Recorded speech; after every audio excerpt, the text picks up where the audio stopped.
Hello, guys. Welcome back to the channel. So, today we'll be talking about how you can clone your own voice.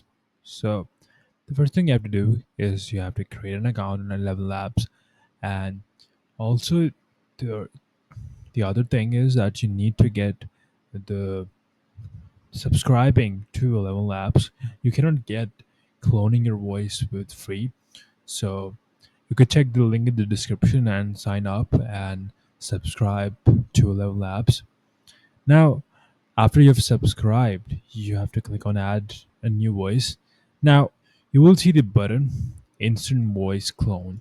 Now, when you subscribe it, you will be able to easily clone your voice, and you'll have to give a sample of your voice, and you will be easily cloning your voice without any sort of hassle.